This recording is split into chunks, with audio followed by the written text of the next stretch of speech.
Hi! In this video, I'll show you the differences between the folder types in Interaxo. For improved organization of data and decision processes, there can be big advantages of using active folders. I'm now logged into my project. Here you can see that I have created different folders.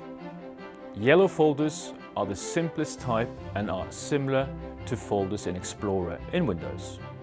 The advantages compared to traditional file servers is that you can collaborate with other project members in Interaxo.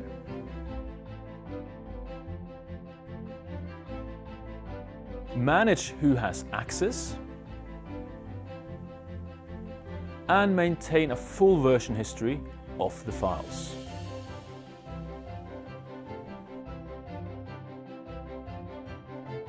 The blue folders are Interaxo's active folders.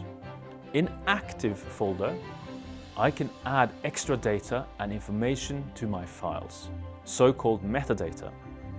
In this example, I have added minutes of a meeting with information on the date, type of meeting, place, and the note taker in one and the same folder.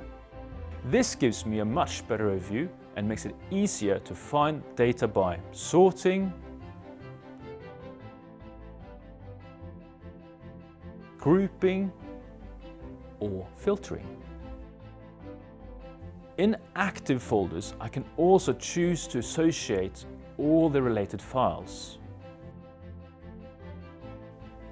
comments, and discussions.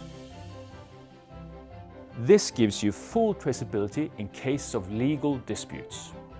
Active folders in Interaxo also support workflows. These can be used to support your different work processes, i.e. approving drawings, change management, deviation management, action points, contract management, and so on. In this example, I'll show you how to manage approval for drawings. I now have a full overview of all drawings with information on the drawing number, title, type, subject, version, number, and revision date. The different steps represent the statuses of the drawings in my project.